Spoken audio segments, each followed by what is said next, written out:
Good day mga ka-SanCeGO!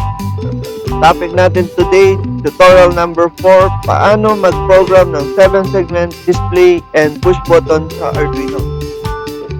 Let's start! Ito yung common cathode na 7-segment 5161HS. Then, ito yung pin configuration or pin diagram ng 7-segment, common anode and common cathode kung saan yung mga segment A hanggang decimal point. Paano mag-test ng 7-segment? Gamit ang multimeter. Set lang natin ng times 10. Then, yung red probe, yun yung negative sa battery. Then, positive naman yung black probe. Ito yung common cathode. Test natin siya gamit ang multimeter. Lagay lang yung red na probe dun sa gitna, then i-run mo lang yung black na probe sa ibang pin. Dapat mapailaw mo lahat sila. Then ito naman yung common anode. Yung black probe naman yung nasa gitna nung 7-segment. Ang black, yun yung positive, kaya common anode. I-tap lang natin yung black na probe dun sa 7-segment. I-run natin yung red na probe dun sa ibang pin nila. Dapat mapailaw mo lahat sila. Kagaya ng ginagawa ko ngayon.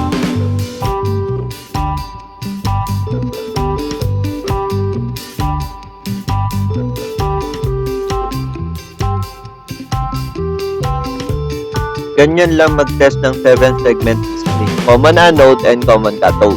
Gamit yung multimeter. Wow!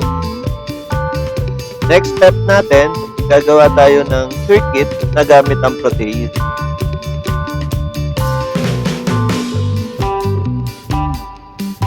Run natin yung proteus.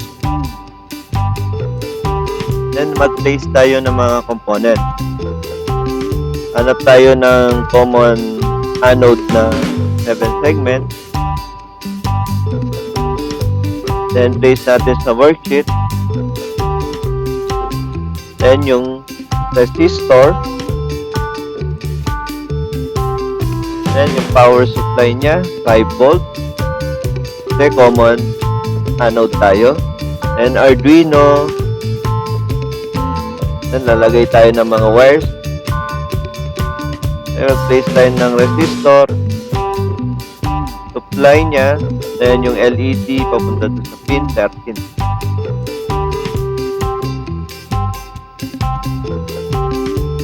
A few moments later.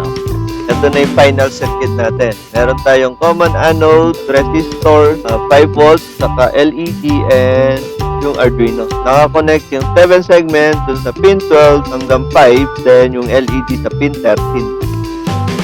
Then start natin yung Arduino IDE. Run natin.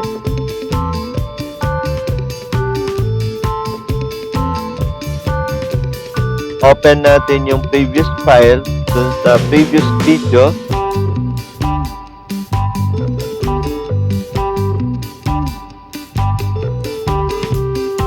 Edit natin yung title. Wow!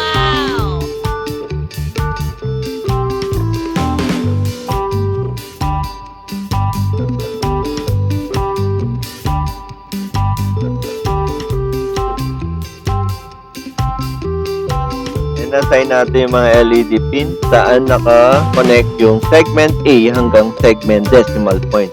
Segment A nasa pin 12, then segment B, pin 11, segment C sa pin 10, segment C sa pin 9 hanggang 5 hanggang decimal point.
moments later. Tapos na na-modify yung program. Ngayon, verify natin, compile natin kung may error.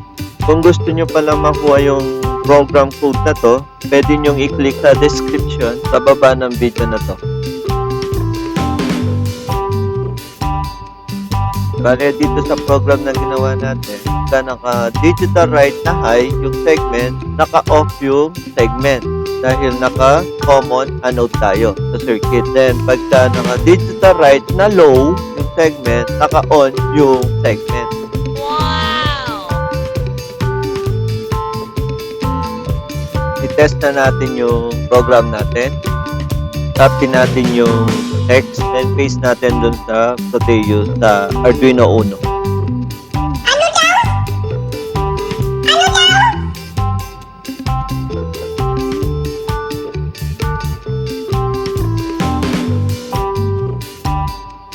Then, simulate natin, play natin. Napansin nyo na ang display natin, baliktad yung nag-on dahil naka-common anode tayo. Try nating palitang common cathode yung 7 segment.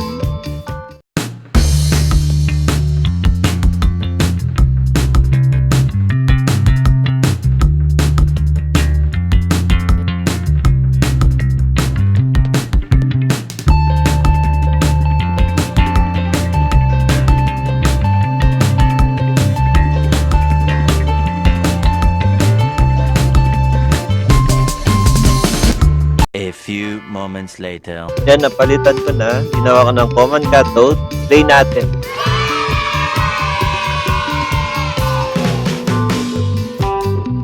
Wow!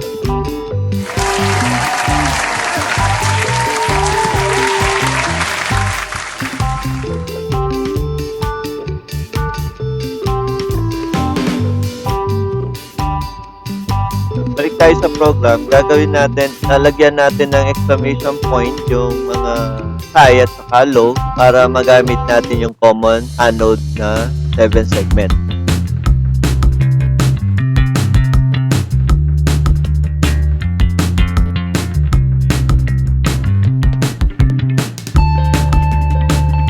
A few moments later. Verify natin kung walang error.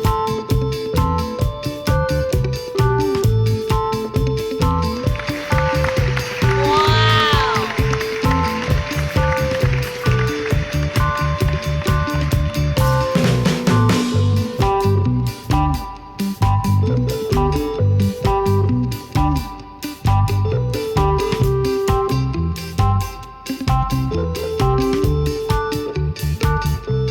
Wow!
A few moments later.